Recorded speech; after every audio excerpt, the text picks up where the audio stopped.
This is an ABP Life podcast. Bihar में एक तरह की नई की राजनीति की सुगबुगाहट देखने को मिल रही है। हालांकि यह नई राजनीति नहीं है, इसे बैक टू द बेसिक्स यानी जड़ों की ओर लौटना कह सकते हैं। आरजेडी के सर्वे सर्वा अभी फिलहाल जो है तेजस्वी यादव की मुलाकात और लालू प्रसाद की मुलाकात हिना साहब से हुई है। यह हिना साहब उसी कुख्यात शहाबुद्दीन की विधवा हैं जो कभी आरजेडी की आंखों का तारा था। 2 बार हिना साहब चुनाव लड़ चुकी हैं आरजेडी के खिलाफ, लेकिन फिर उनको क्यों इस खेमे में वापस लाने की कोशिश हो रही है। इस तमाम मुद्दों पर मैं हूं व्यालोक और बात करूंगा पटना के वरिष्ठ पत्रकार आनंद कुमार से। आनंद जी, बहुत बहुत स्वागत है आपका। धन्यवाद व्यालोक भाई। क्या चल रहा है? हिना साहब का तो आपको पता ही है, वो पिछले 4 बार चुनाव लड़कर हार चुकी हैं और चुनाव लड़ना जो इनका शुरू हुआ था वो शहाबुद्दीन के दौर में ही शुरू हो गया था। जब 2007 में शहाबुद्दीन को सजा हुई थी तो उसके बाद जो लोकसभा के चुनाव हुए थे, आम चुनाव हुए थे 2009 में, उसमें हिना साहब को राजद ने अपने टिकट पर उतारा था। उस समय वो जो ओम प्रकाश यादव थे जो कि निर्दलीय लड़ रहे थे, उनसे हारी थी। उसके बाद राजद ने 2014 में हिना साहब को फिर से टिकट दिया था। उस समय वो बीजेपी के उम्मीदवार ओम प्रकाश से हारी थी। उसके बाद राजद ने हिना को टिकट दिया तो जदयू की जो कविता सिंह थी उसने उन्हें हरा दिया। पिछले वाले जो लोकसभा चुनाव हुए हैं उसमें अवध बिहारी चौधरी थे जो बिहार के पूर्व स्पीकर भी रह चुके हैं, उन्होंने हरा दिया था हिना साहब को। अब जो है ये हिना साहब जो हैं वो निर्दलीय उतर आई थी और राजद की हार का कारण बन गई थी। तो सिवान क्षेत्र से राजद जो अपना चुनाव हार गई हैं, उसका जो एक कारण माना जाता है, बड़ा कारण माना जाता है, वो इन्हें ही माना जाता है। अगर आप वोटों की गिनती देखेंगे तो विजय लक्ष्मी देवी को आए थे करीब 3,86,000 वोट आए थे और 2,93,000 वोट जो हैं वो हिना साहब को मिले थे। अब राजद के जो अवध बिहारी चौधरी लड़ रहे थे वो करीब 1,98,000 या कह लीजिए 2 लाख वोट के आसपास उन्हें मिले थे। तो अगर ये 1 लाख वोट भी हिना साहब को ट्रांसफर हो जाता तो हिना साहब जीत गई होती।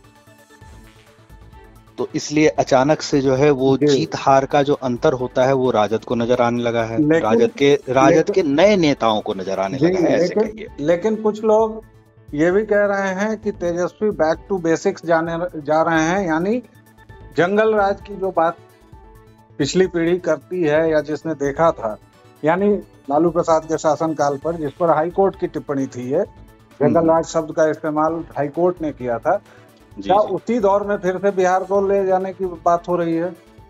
देखिए, क्या था कि लालू यादव के दौर में जैसे लोगों को साथ लेकर लालू यादव ने अपने चुनाव जीते थे, तो उस दौर में और अभी के दौर में बहुत सी चीजें बदल गई हैं। उस दौर में लोग करते क्या थे कि ये बाहुबलियों को टिकट देते थे और उनके समर्थक जो थे वो जिस क्षेत्र से अपने पक्ष में कम मतदान होना था या मेरे पक्ष में वोट नहीं पड़े, उस क्षेत्र में जाते थे और बैलेट बॉक्स ही उठा करके पास के किसी कुएं में डाल आते थे।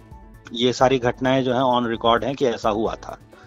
किसी तालाब में फेंका है, किसी कुएं में फेंका है, अब पानी घुस गया बैलेट बॉक्स के अंदर तो बैलेट तो सारे खराब हो गए, उस पे वोट गिने नहीं जा सकते, सारी स्याही इधर उधर फैल चुकी है।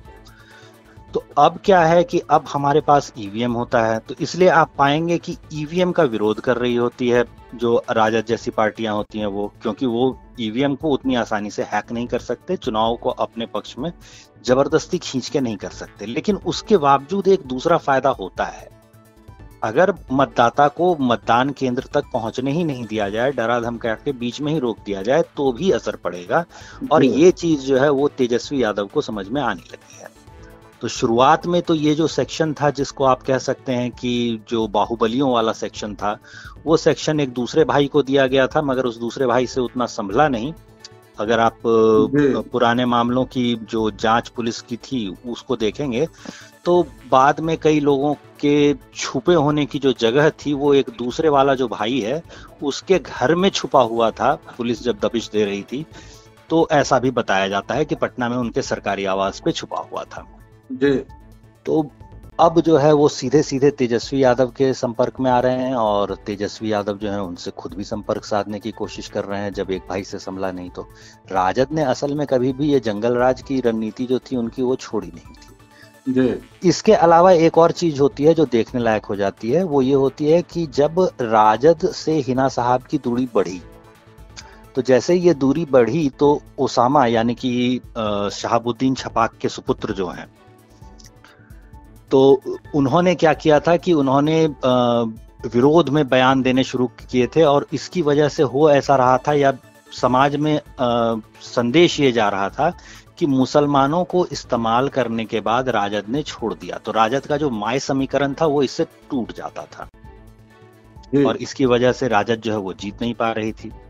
आपने पिछले लोकसभा चुनाव में भी नतीजे देखे होंगे कि एक भी सीट नहीं जीत पाई थी, और इस लोकसभा चुनाव में काफी सारे समीकरण भिड़ाने के बाद, कांग्रेस और दूसरी कई पार्टियों से गठजोड़ करने के बाद भी राजद को कोई सफलता नहीं मिली है। मतलब एक सेंट्रोकार में सारे उसके सांसद आ जाएं, इतने ही सांसद उसके पास हैं जी।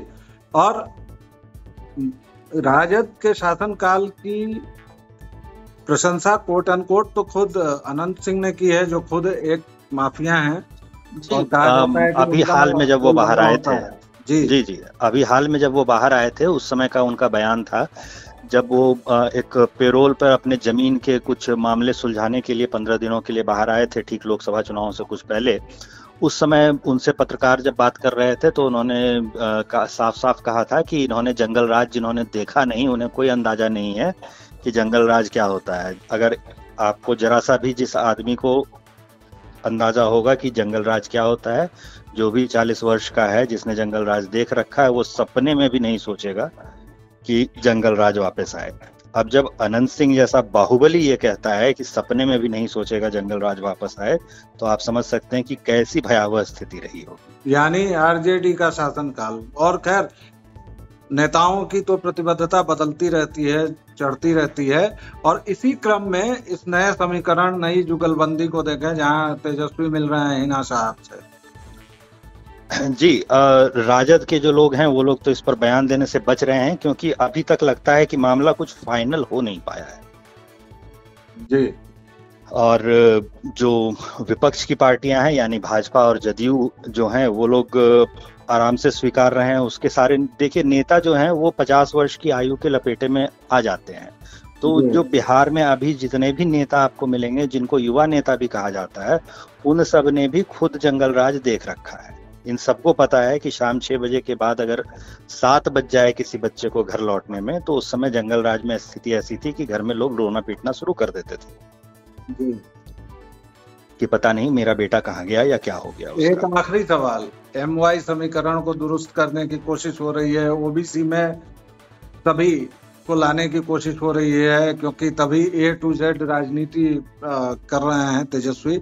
इन सब के बीच प्रशांत किशोर और JDU की क्या रणनीति है वो अलग मसला है।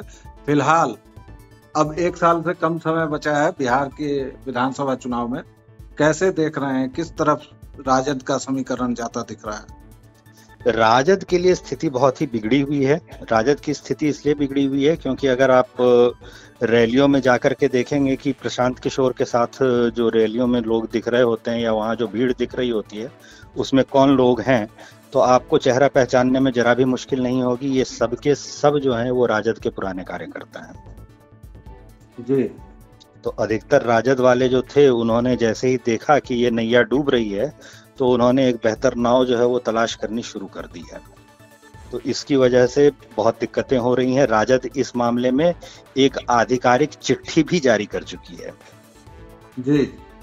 तो ये दिक्कतें राजद को जो हो रही हैं वो सबसे अधिक प्रशांत किशोर से हो रही हैं। जो जदयू से होने वाली दिक्कतें थी, तो उसमें राजद के पास फायदा ये होता था कि बिहार में अगर आप देखेंगे तो जिस बात के लिए अभी केंद्र में काफी हंगामा हो रहा था कि SC ST में क्रीमी लेयर और ये अलग ना किया जाए, तो बिहार में ये बहुत पहले हो चुका है जी।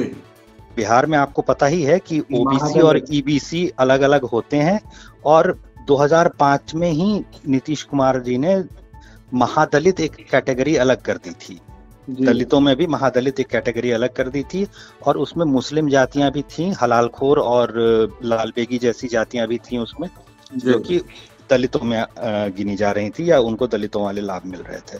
तो इस नाम पे जो राष्ट्रीय राजनीति में जो शोर वो मचा लें राजद, लेकिन बिहार की राजनीति पे इसका असर होने वाला नहीं है, क्योंकि बिहार में ये लोग ये चीज बहुत साल से देख रहे हैं। तो अभी उनकी स्थिति बहुत कमजोर पड़ रही है, क्योंकि सिर्फ 14% यादव वोट और बाकी का मान लीजिए 10-12% जो है वो मुस्लिम वोट आ जाए, तो उससे उनका काम बनता हुआ नहीं दिख रहा। जी, और उनको बहुत अभी मेहनत करने की जरूरत है। बहरहाल बहुत बहुत धन्यवाद आपका, थैंक यू वेरी मच। धन्यवाद।